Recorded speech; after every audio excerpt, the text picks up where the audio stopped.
Thank you, John. Mike and I were talking beforehand, and I just want to say happy opening day, because today is the day that the Cincinnati Reds play their opener. True opening day. Yeah. Thank you. Yes. So I've known Mike Dunne for more than a decade. When I first met him, he was the guy I was very thankful for because he was running the Future Stars Biddy Basketball League on Saturday mornings, and it tired out my kids. I had no idea that he was a baseball legend, knew nothing about that part of his life, until my kids came home one day. They had heard it, and they're like, "Mom, did you know?" And no, I did not. Many of you do know Mike's baseball pedigree. He played baseball at Limestone Community High School and Bradley University. In 1984, he was the Missouri Valley Conference Player of the Year. Also in 1984, he was part of the U.S. Olympic baseball team for the Los Angeles Olympics. He pitched 2 innings against Italy, and the U.S. won that game 16-1. In 1984, Mike was drafted by the St. Louis Cardinals in the first round with the 7th overall draft pick, and he signed with them. Then he was traded to the Pittsburgh Pirates. He made his major league debut in 1987, pitching against Dwight Gooden of the New York Mets. He had a pretty awesome rookie season. He finished second in the National League Rookie of the Year voting behind Benito Santiago. Mike also played for the Seattle Mariners, the San Diego Padres, and he ended his MLB career with the Chicago White Sox in 1992. I asked Mike if he would consider speaking at Rotary because Mike lives his life by the 4-way test. I've seen it in action. He was a pitching coach at Bradley from 2000 to 2009. He coaches at Richwood High School. I've seen him coach many students at winter baseball camps. I don't know if you still do that, but he still does that. Of course he does. But and he also coaches the Summer Baseball League Peoria Pirates American Legion team. But Mike is just a really great human. He cares about youth and kids. He, of course, teaches them the basics of basketball or baseball, how to throw a great pitch. But more importantly, I think he cares about teaching kids how to be team players, how to be respectful, and how to be a responsible person who supports others. So thank you for agreeing to speak, and the microphone is yours.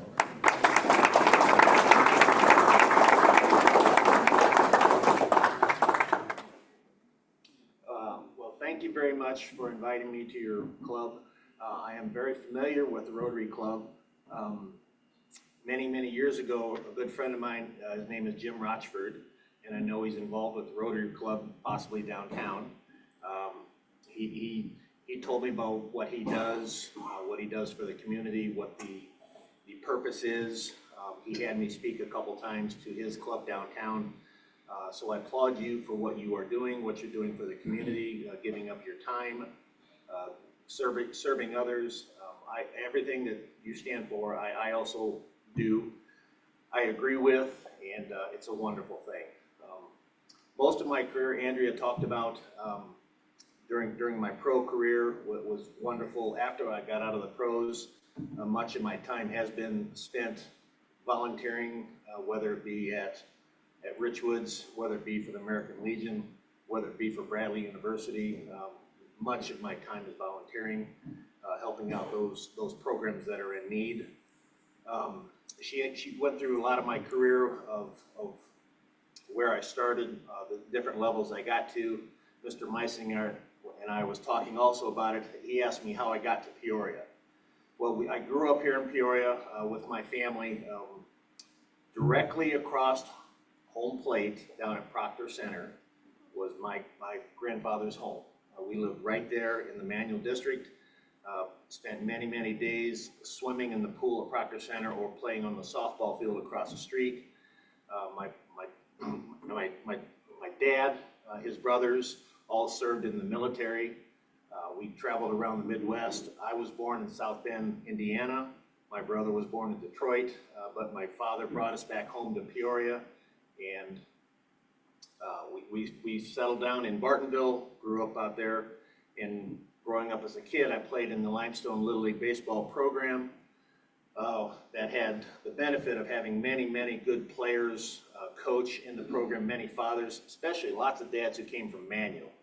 A lot of those folks moved out to the Bartonville area and were very involved with sports. So I've had some very good coaches when I was young, help influence my career and turn me into the pitcher and the player that I became later on.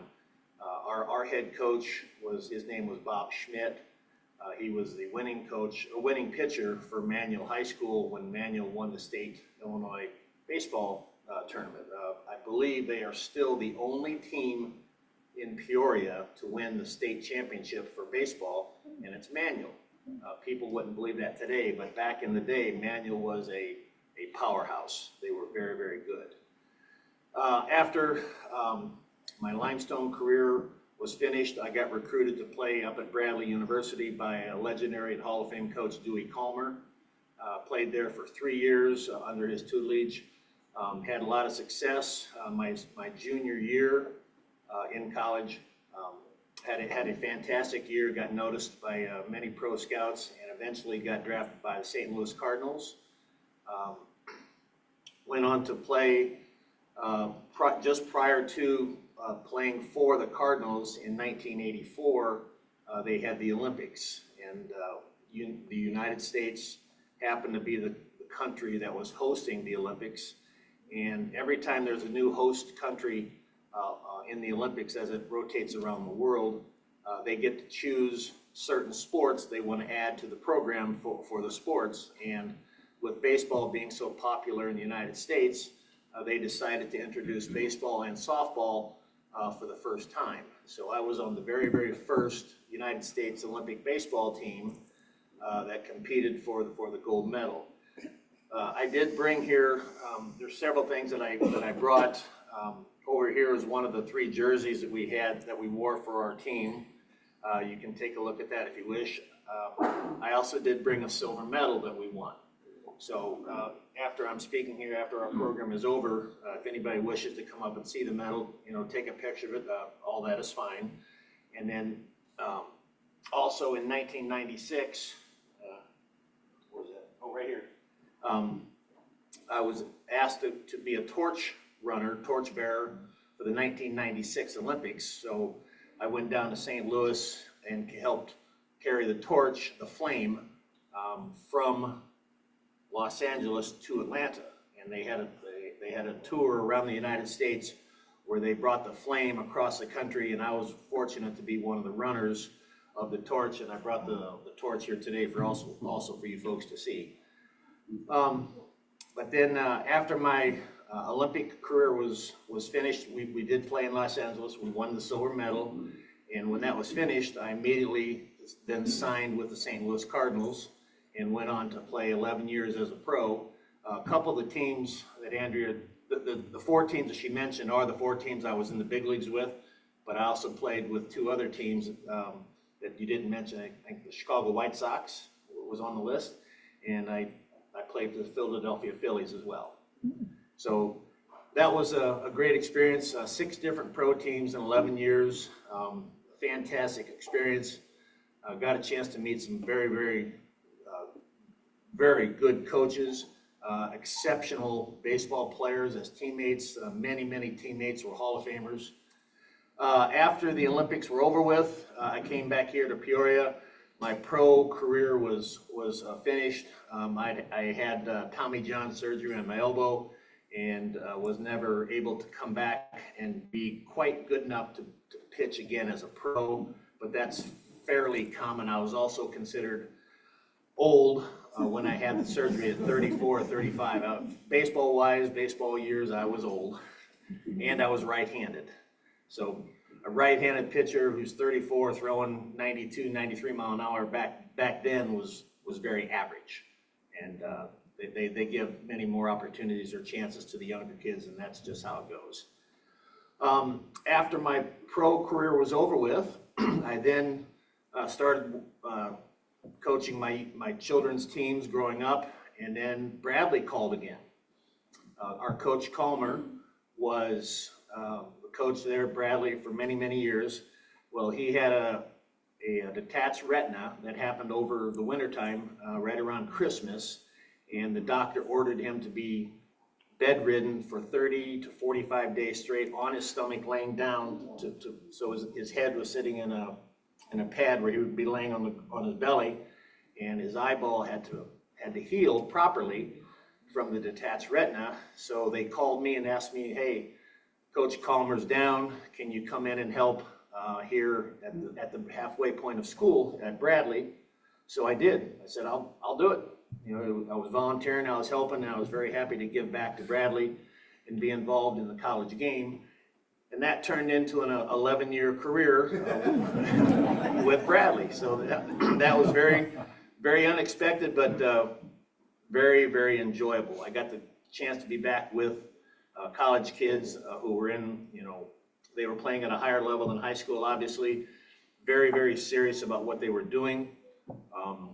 We got lots of time to work with them in practices and then help develop them. We were very good at developing pitchers.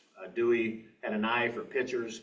I offered my thoughts on how to make them better, and combined with weight training, good mechanics, good teaching, many of our pitchers went on to have a professional career after Bradley, and we were very proud of that. When Dewey retired in, let's see here, 2009, I believe he retired. Right, 2008, 2009, he retired and got out.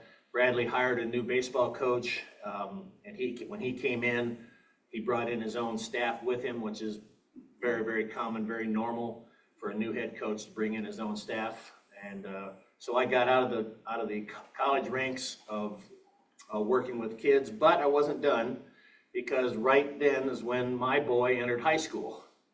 So I called up Mr. Webb at Richwood's, and I said, hey, Dave, you know, you need to volunteer? And he says, sure. So I came on over and started volunteering for Richwood's.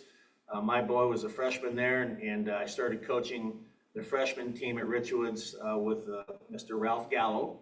And we had the JV team for the whole season, and I was able again to get involved with kids at Richwood's, and that was in 2009, and I've been there ever since, working with the kids. Even though my kids are long gone, I'm still there right now, and we're in the middle of our season just began, and we're getting after it right now, but I really enjoy it, working with the kids, helping develop them. We give them a whole bunch of life lessons, talking about sports is very good for kids. They learn how to fail. Okay, they learn failure. Team sports, you learn to work together with others. You learn how to handle failure. You learn how to take instruction. You learn how to have goals. You learn how to do the things you need to do to succeed.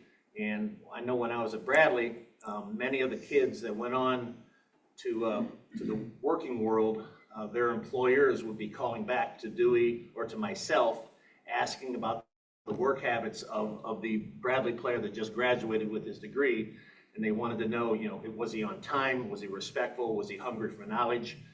They just wanted to know about the kid personally, and that's what sports does. It helps develop kids, and that gives them skills and the way of thinking to handle problems in real life, because they're going to be dealing with problems.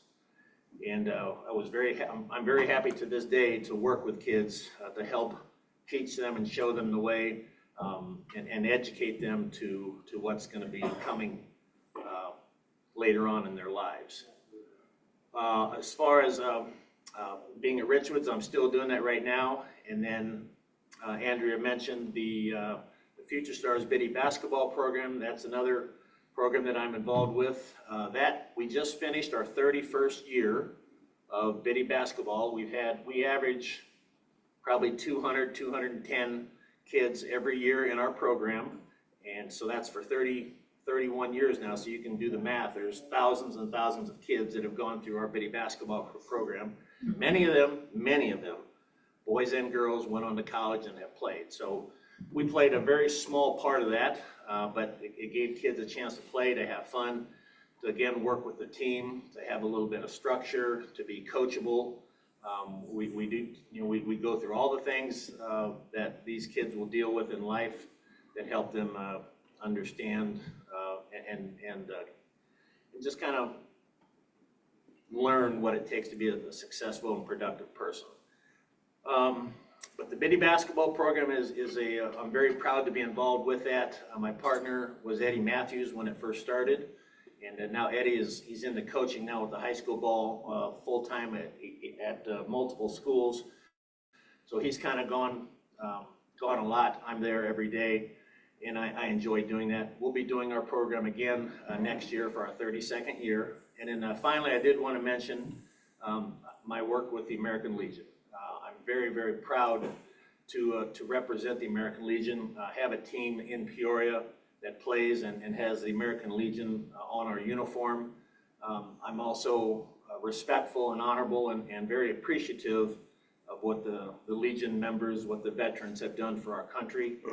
And when I was growing up, my dad was also an American Legion coach.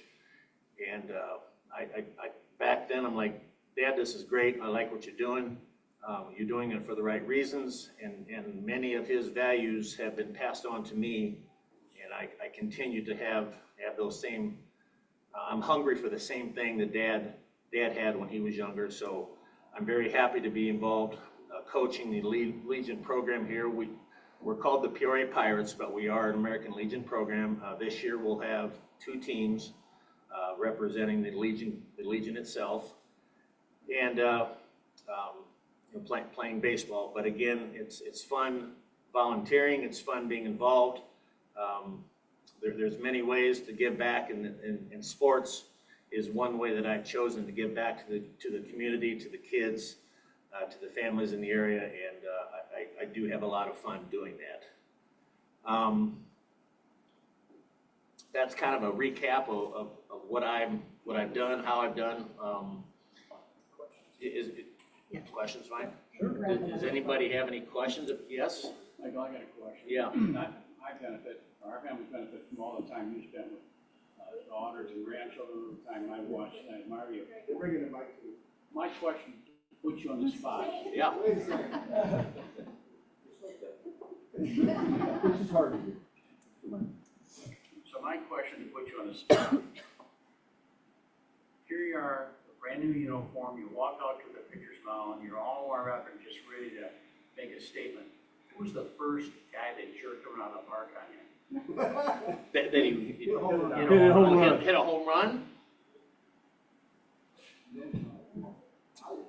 I don't know let's see here.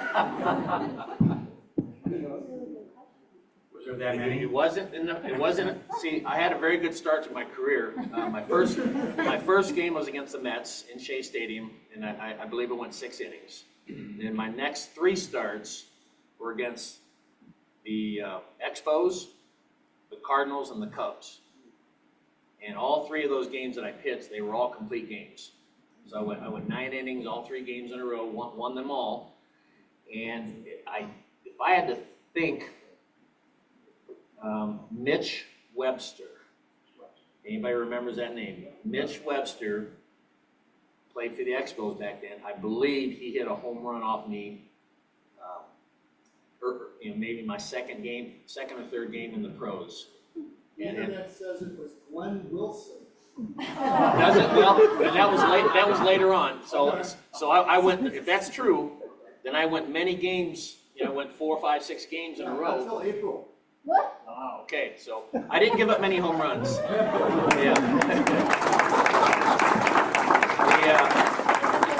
My first year, I believe I gave up, I'm going to say 7 or 8 home runs, and 3 of them were by Mitch Webster. So I do remember him. Did you hit him? I didn't hit him, but here's a guy that I did hit. One of the other home runs I gave up was to a fellow named Dave Parker. And Cobra was a massive man. He was 6'5", 6'6", 250, and chiseled like he was huge. Well, he hit a home run off me that got about 10 feet high, and it went all the way out on a line. He smoked it. Well, as soon as he hit it, he knew it was a home run, and he took the slowest route around the bases, and when he did, he hit the left-handed hitter. Well, he rounded it to where he almost was high-fiving the dugout before he stepped on first. So we didn't like that. My manager was Jim Leland. He didn't like that. So he says, "Rookie, get him your next at bat." So I got him. I got him right in the shin, and he ran down to first base, and he told our first baseman, Sid Bream, he says, "Time, you go tell Rookie he's a lot better than that." And so Sid Bream came out and told me what Dave Parker said. I'm like, "Yes, sir, Mr. Parker." So, yeah, that did happen. I thought maybe he'd want to meet you in the parking lot. Well, I would not have met him. So thank you so much for being with us today. We've all enjoyed the conversation, so thank you. Oh, no problem. I'm trying to think of what it's like earning a living by playing in Major League Baseball with all those different teams. Mm-hmm. Is it, I mean, do you go home to the suburbs at night? Is it crazy? Anyway, anything you'd like to share? Thank you. Well, I can tell you right now in today's world, today's media, it's a whole lot crazier. Much crazier, much more pressure, much more media. Everybody's got a phone, is trying to get a story, trying to get dirt, trying to get something. What's happening today is much crazier than it was when I played. Back when I played, it wasn't as intense. There wasn't the worries off the field. You didn't worry about, getting robbed, getting kidnapped, getting drugged. All the things that they deal with today, like even now, when there's ball games. And this is happening across the country right now today. Many of the top stars in NFL football guys, many NFL guys, when they go to their games on Sunday, it could be on a road in another city, another state, their homes are being robbed because the criminals know that they're gone. So all that is happening today. Every year in spring training, when teams meet for spring training, the FBI does come into the spring training and they talk about the current scams, the current stories, the current things that are on their radar screen that athletes have to deal with, whether it be in bad investments, your personal safety, your wife, kidnapping, drugs, gambling. Gambling is so much more prevalent today than it ever was before. It's the gambling part has gotten out of control. So what the guys are dealing with now was just happening a little bit when I was playing. But there are big issues right now. Yes. Can you show us the torch so that we can all see it rather than coming up after?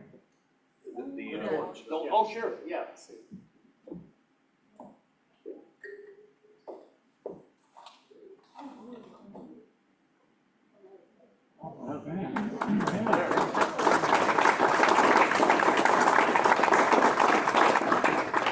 Do you like it? Well, the canister goes down here and then you turn it on, and then the flame comes up here, and then what it was, there was 10 of us in a van. I was down in St. Louis, and each torch runner had approximately a half mile. We all ran a half mile. So the van dropped us off, and you drive a half mile, somebody gets out, drive another half mile, another person gets out. And what they did was they waited for the runners. They would run their half mile with the flame, and you'd hold the flame up, you'd light your flame, and then you'd take off down the road to your route, and you run to the next runner half mile down the road, and it just got passed, and that's how the actual flame got from Los Angeles to Atlanta in 1996. And this particular torch right here on the gold reed right here, there are every city that hosted the Summer Olympics is listed on this reed right here that you can read if you saw it. But it's very cool torch here. And then the wood that they use here for the torch came from some particular tree forest located in Georgia. So it was kind of a regional thing for them as well.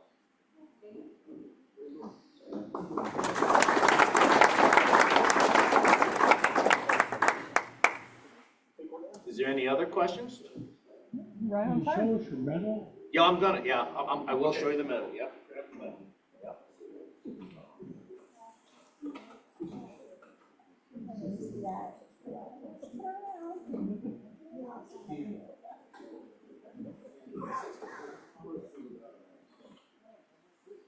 Mike, who won the gold? Anybody care to guess for that? I'm hearing Japan. Oh, that, Not Canada. not Canada. And if somebody were to say Cuba, not that year, because Cuba boycotted. The United States boycotted the 1980 Olympics. So Cuba said, the heck with you, we're gonna boycott the 84 Olympics, so that they did not come. But the team that beat us for the Olympics was Japan. Yeah, Japan got us, and a quick story on that, during the summer, when we played all of our games, the United States Olympic team went around the country and played 30, 35 games against college all-star teams, against teams just put together to play us. We also played 7 professional teams, 5 single-A teams, 1 double-A team, and 1 triple-A team. We beat all 7 of them. Our team was very good. And we also played Japan.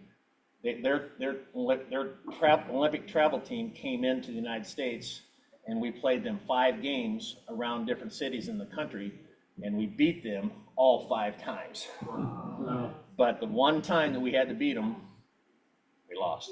And so we got the silver. That's wonderful. Yep. I can show you this right here.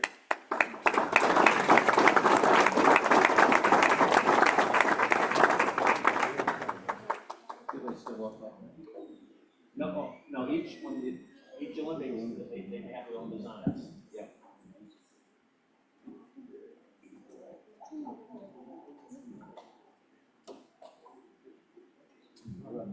No other questions?